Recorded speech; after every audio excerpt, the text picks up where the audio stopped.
Hello and welcome to your tutorial on how to create a Japanese style Sumie painting background with using charcoal. So one of the things that you will need is 2 pieces of paper.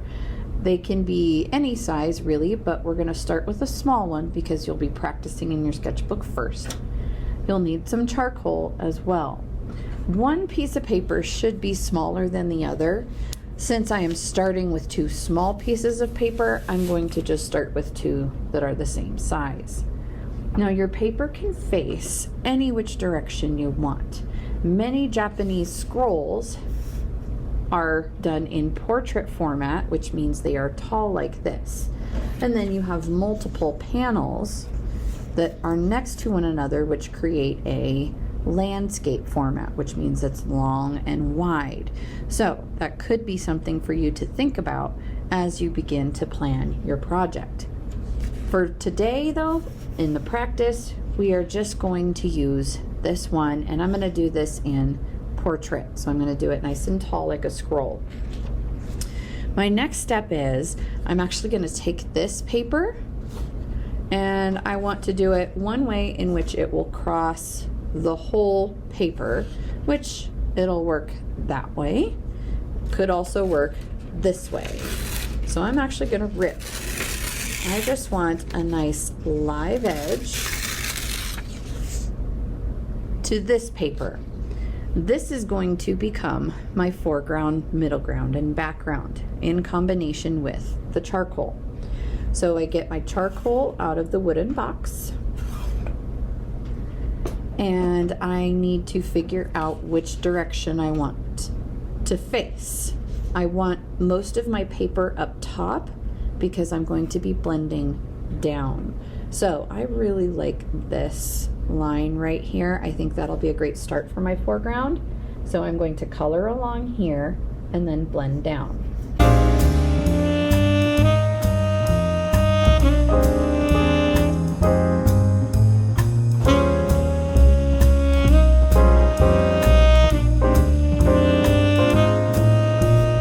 See how I just took the charcoal and I just pulled down using my finger? Now it did lift up and it made it lighter, so I might need to do this one more time to get it nice and dark.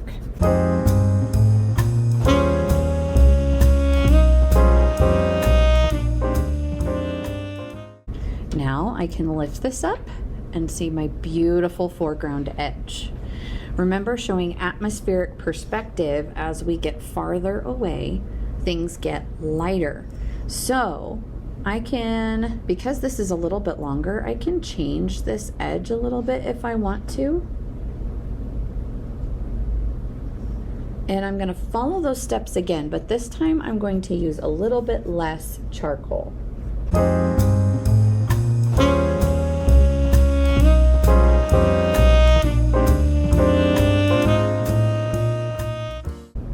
There we go. That's pretty close. It's a little bit lighter though, so I am good. Now, to make my background and my horizon line, again, I can change the line if I'd like to, because my paper is a little bit longer. This time I'm not going to add any charcoal, and I'm just going to use what's left on my finger to pull down.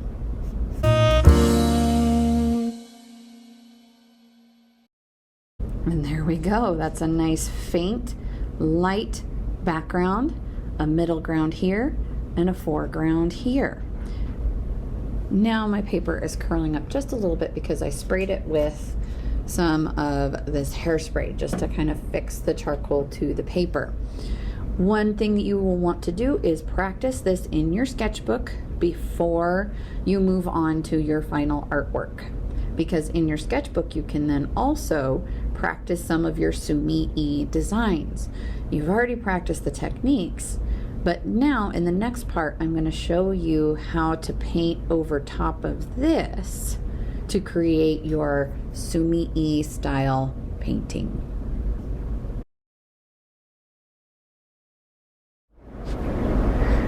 Next, the question is, what do I want to put onto my paper? So I really love the idea of the cherry blossom trees. And maybe I could add an animal, maybe I could even add some grass in there. So you can feel free to draw these things lightly in pencil, but you don't necessarily have to draw. Remember, a lot of this goes on directly in ink. So I have my inkwell here, I have my water cup, and I have my bamboo brush.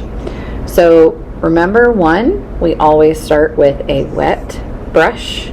So I dip and I'm scraping on the side of my water brush to form the tip. Now you want to remember your hand positioning. So we have 2 fingers on this side, 2 fingers on this side, and a light pressure with the thumb. Also remember that your your hand is halfway up on your brush. Now I am ready to dip into my ink, swipe so that I don't have any drips, and then I'm going to move my water right here. Let's say right here looks like the perfect place for a really nice big cherry tree. So I can use the side of my brush and lift, and I can reform the tip if I need a thinner line, but I can add in, and remember to push down. Feel free to lift up. The thinner my little branches get, or the farther out, the smaller they're going to get. So I'm going to just lightly make those little lines using just the tip of my brush. And I'm just going to go with that. Okay. There's a little surprise that I can do later if I want to add a splash of color. Sometimes in Sumie you do have a couple spots of color. I do also want to extend my tree up just a bit. And if your lines don't completely connect like that, that is okay. Remember, you are trying to create an impression and a moment in time.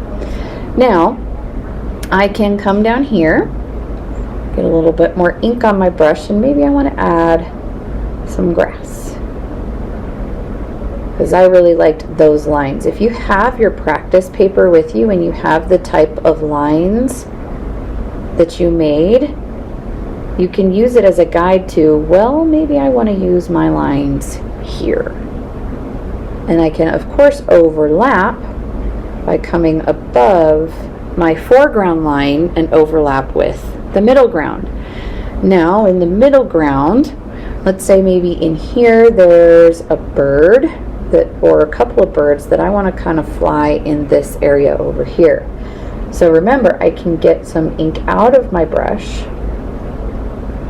swipe so that I can get a nice gray. I'm just going to add, again, I'm going to overlap my background and add a little group of birds. That was a little big, but that's okay. I'm going to leave it. It just looks like a bird that's actually flying closer. And if I wanted to add a little bit more detail, maybe there's the head.